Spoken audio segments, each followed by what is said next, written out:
The glass door of my wife's office was shattered. Garbage bags scattered across the floor, and on top of her overturned desk sat a note scrawled in angry handwriting. "Get off this land, or next time it won't just be broken glass." That was the scene I walked into on a Tuesday afternoon. My heart stopped when I realized the HOA, the same board that claimed to protect our neighborhood, had sent bikers to terrorize my wife. And yet she was calmly sweeping the floor, humming a folk tune as if the attack hadn't even rattled her. I should back up. My name's Daniel. I'm an architect, and my wife, Isla, runs a small office by Pineview Lake. You'd think life out here would be peaceful, just pine trees and lake air, but peace doesn't last long when you've got a tyrant running your homeowners association. His name was Harrison Blackwood, chairman of the Lakeside Haven HOA, and CEO of a construction company that seemed to have more power than the county itself. He had this smirk, this way of talking like every rule was his personal toy. If your grass was half an inch too tall, you got a fine. If you painted your door the wrong shade of blue, you got a notice threatening foreclosure.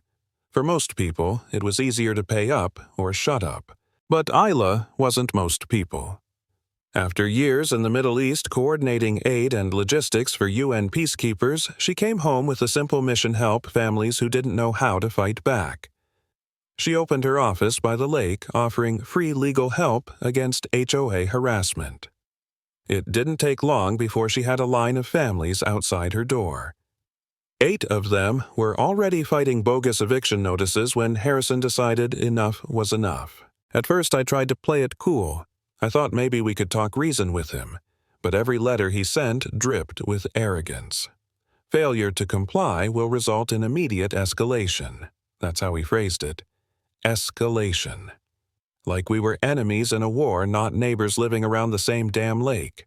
I should have known it wouldn't stop at fines and threats.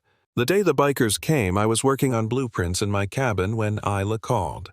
Her voice was steady, too steady. "Honey, can you pick me up? I just had a little situation." 23 years of marriage taught me that when she called something a little situation, somebody was probably bleeding. I drove 10 minutes to her office and found 3 Harley-Davidsons dumped like broken toys in the parking lot. One had a smashed windshield. Inside, my wife was sweeping glass shards, humming. She looked up at me and shrugged, holding one of her heels. "The big one grabbed my wrist," she said. I explained that these aren't just for fashion.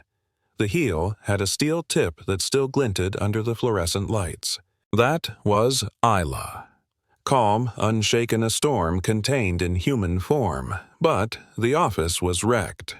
Papers scattered, desk overturned, the air thick with motor oil and rotting garbage. On the floor lay that crumpled note: "Stop interfering with HOA business. This is your only warning." And next to it, half hidden under debris, was a phone still recording video. I picked it up, scrolling back through the footage, and my blood ran cold. There he was, Harrison himself in his black Mercedes, handing cash to the bikers, giving instructions. Scare her enough to make her close shop. "Don't let her see my face." His voice was clear as day. The idiot had practically narrated his own crime. For a moment I almost laughed. Then the weight hit me. What we were looking at wasn't just thuggery. It was organized, deliberate, and bigger than a shattered office. As if to confirm it, the footage showed the video automatically uploading to a cloud account registered to the HOA headquarters itself. Somebody on the inside was logging everything. I remember sinking into the only unbroken chair left, staring at my wife as she swept calmly like nothing had happened. My mind spun. Should we run? Should we move? Forget the cabin, start fresh somewhere else? Part of me whispered, "You're dragging her into danger. What if next time they bring more than fists?" For the first time I doubted everything. Maybe Harrison was right. Maybe fighting an HOA kingpin was suicide. That's when Marcus Clark showed up. Former board member, mid-50s, weathered face, sharp eyes. He introduced himself at a diner later that night, sliding a fat manila folder across the table. "I was fired for refusing to falsify a water report," he said. "Harrison's been dumping untreated industrial waste into Pineview Lake for years. Your wife's not his biggest problem. The state would be if his sister wasn't covering it all up. Karen Blackwood Harrison's older sister worked in state planning. She had the power to greenlight permit sweep reports under the rug bury complaints.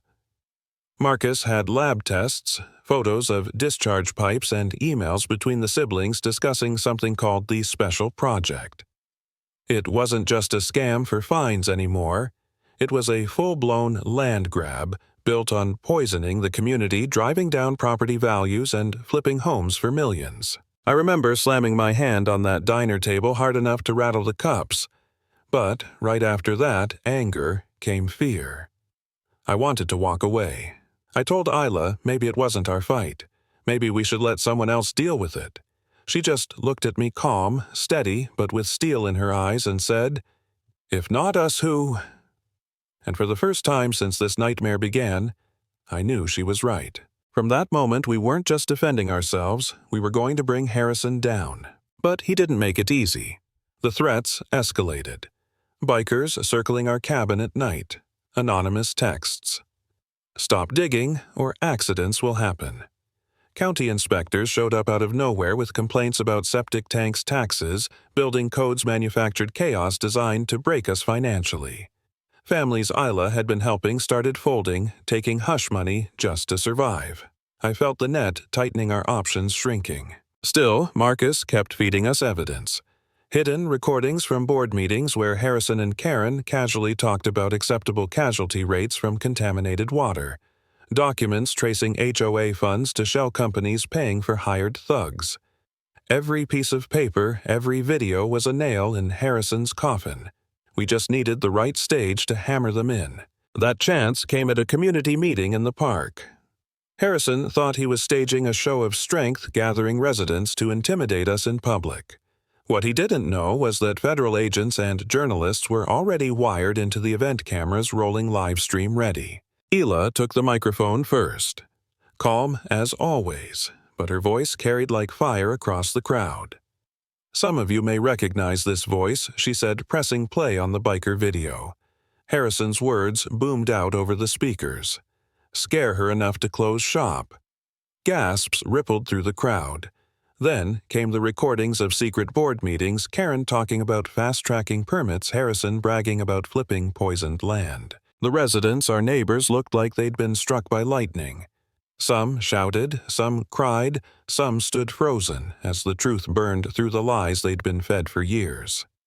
And then came the anger. "You poisoned our children," shouted Robert Walsh, an old man whose granddaughter was fighting leukemia. "You lied to us." Others joined in a chorus of fury that turned the crowd into a storm.